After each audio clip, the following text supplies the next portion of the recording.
ago. I don't remember exactly which one.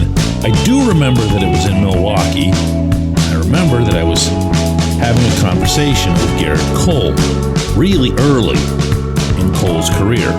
And at the time, he was just starting to get right. He was just starting to become what he'd eventually grow into being in Houston and elsewhere.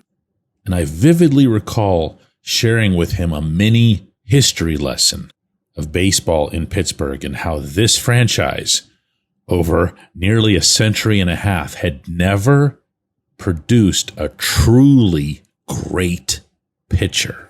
Good morning to you. Good Friday morning. I'm Dejan Kovacevic of DK Pittsburgh Sports. This is Daily Shot of Pirates. It comes your way bright and early every weekday if you're into football and or hockey. I also offer daily shots of Steelers and Penguins that I hope you'll check out as well. Pirates 7, Reds nothing last night at PNC Park. Brian Reynolds and Henry Davis went deep. Reynolds, Davis, and Jared Triolo with 2 hits each. And the greatest pitcher in franchise history. Yes, even at this seemingly prenatal stage of an already brilliant career, Paul Skenes pitched 6 scoreless innings, struck out 8, walked none, gave up a career-high 7 hits, which in a way was kind of cool because it put on display for the 20,000 plus on hand a skill that he doesn't often get to show, which is working out of jams. This was Skenes after the game last night talking to reporters at PNC Park, including our own Jose Negron. Yeah, I mean, that's where you see what you're made of. I think that's the biggest thing. I think every time we go out there, we see what we're made of. But, sometimes when you get that,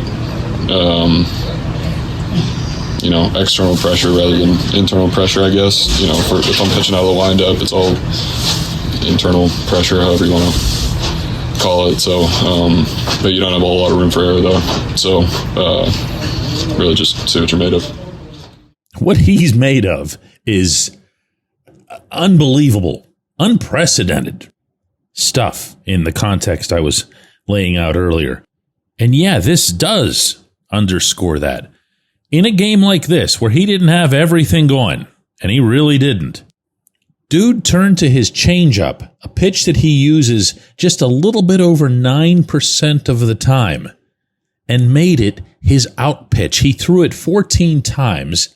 He got 5 of his 11 whiffs. That's a swing and a miss by using the change. And most impressive, given that the Reds had people on the bases, he used the change to finish off half of those 8 strikeouts because he can. Jose asked Skenes about exactly that. How have you kind of felt about the change-up usage and just the way you've been able to incorporate that even more into your pitch usage, on a game-by-game basis? Yeah, I think we've been picking our spots for it really well. Yeah. I think that's what it comes down to. We saw it last year, especially more so in the second half than the first half, but we've just been picking our spots for it, I think. And you can talk about pitch grades and all that stuff. That's one thing that I think is frustrating about today's game. It's an industry-wide thing. I think like pitch grades and all that. Like you got to understand how to use your stuff, and I think we've done a good job with that. Stepping back from this one start and even all of Skenes' latest streaks, he's gone 5 straight starts without allowing a home run. He's gone 5 straight starts at PNC Park without allowing an earned run. That's the longest such streak of home starts by anyone associated with the Pirates since ERA became an official statistic in the National League in 1912. You could do these pretty much every time he pitches. All told, he's got a 1.94 ERA. That alone, I really believe, is going to get him the Cy Young Award. And he'll be the first Pittsburgh pitcher to get that since Doug Drabeck way back in 1992. But more impressively, the guy who's going to get the Cy Young in the other league, Tarik Skubal of the Tigers, he's at 2.18. for his ERA compared to Skenes' 1.94. That's second best to best, separated by a full 0.24 margin. Skenes is tied for fifth in the majors with 162 strikeouts, and this comes even though he was recently held back with his innings count, and his innings count is at 144, which is third highest in the majors despite having been held back, because he just never has those, real super quick, get him out of there kind of starts. Opponents are batting 192 against Skenes. I mean, I don't even know what to say, but I do feel like in the interest of keeping this particular program, Daily Shot of Pirates, at least a little bit more interesting than it's been over recent weeks and recent months, I'm going to, from now on, when he pitches, the next show is just going to be about him. I feel like that's a lot more representative to what we're witnessing, which really has no business being 100% sullied by management, by ownership, by anything. He is a category unto himself. He is in a class by himself.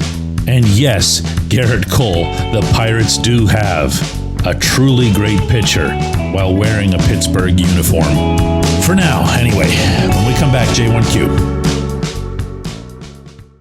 If you're looking for a great dining experience, look no further than North Shore Tavern. Located directly across Federal Street from PNC Park, next door to Mike's Beer Bar, North Shore Tavern is Pittsburgh's home for steak on a stone. Enjoy your steak finished on a hot lava stone in front of you, where you ensure each piece is cooked to exactly your liking. Or try their rotating selection of entrees, hot sandwiches, salads, and burgers, all while enjoying the ambiance dedicated to the great players and history of the Pittsburgh Pirates all around you. Come see why everyone's talking about North Shore Tavern and steak on a stone.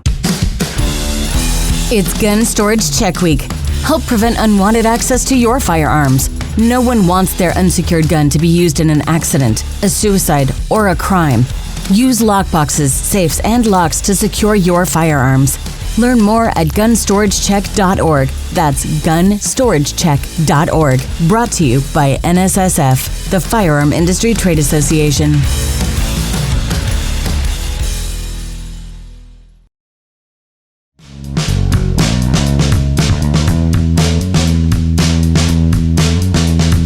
Before reading today's J1Q, I feel compelled to add a beautiful piece of feedback that I got to yesterday's Daily Shot of Pirates, in which I stressed the very real differences between the setup role and the closer role, getting into why Dennis Santana might be struggling since David Bednar was traded, getting into why that job isn't for everyone. This is from Bob, who writes, "The true closer concept began in the late 1980s, when A's manager Tony La Russa decided to use Dennis Eckersley almost exclusively in ninth-inning save situations. Before that, the top reliever was considered a fireman and often entered as early as the seventh inning of the game if it appeared to be on the line at that time. Those relievers often pitched multiple innings. They got the lion's share of the saves, but they also chipped in as needed when the fireman was out of the game by the ninth inning. When Elroy Face had 28 saves in 1962, 5 other Pirates combined for 13 more saves. When Dave Justy had 30 saves in 1971, 6 other Pirates combined for 18 more saves. Goose Gossage, 26 saves in 1977, 4 other Pirates combined for 13 more. Kent Tekulve, 31 saves in 1979. There were still 4 other Pirates combining for 21 more saves. In today's game, teams treat the closer role as such a specialty that it puts great pressure on relievers not accustomed to that role. Managers talk about a special mindset needed that few possess. The closer enters in the ninth to special music and the crowd cheering. He takes the mound as if to perform a role that no one else on the team can do. As such, his total of saves becomes a key stat in Major League Baseball. So if someone else is suddenly thrust into that role, it puts pressure on them to do a job they've previously been deemed unqualified for. Whereas before so much emphasis was placed on saves, it was common for multiple players on each team to accrue them. But in today's game, it gets drilled into the heads of everyone but the closer that only the closer is qualified for that role. Well, it's no wonder that other relievers struggle to close games when the anointed closer is no longer available. I love you, Bob. This is great, great stuff, supported by data, both statistical and anecdotal.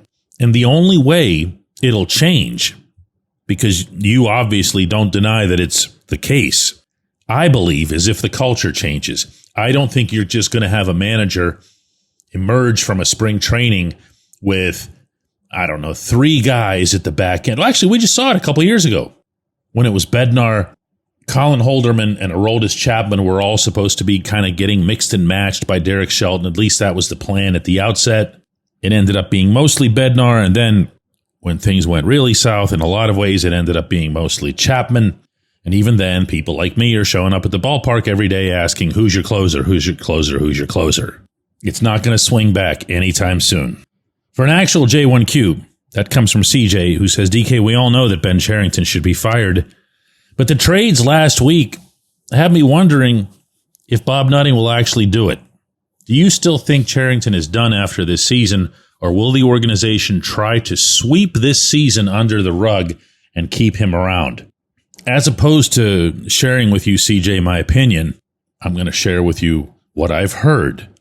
And what I've heard about Cherington's status is that it hasn't changed from back when I was being told in the strongest possible terms that he's going to be gone at season's end.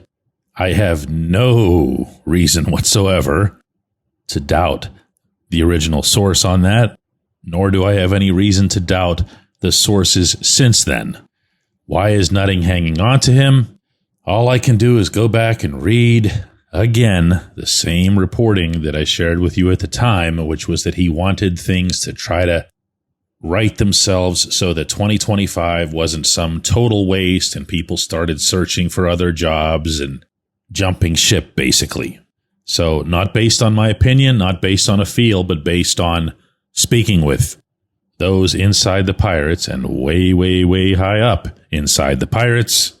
Nothing has changed. I appreciate the question. I appreciate anytime anyone writes something like what Bob did. I might not always have the opportunity to respond, but please trust me when I tell you that I read every syllable that's sent this way about Daily Shot of Pirates, and we'll be back with another one of these on Monday.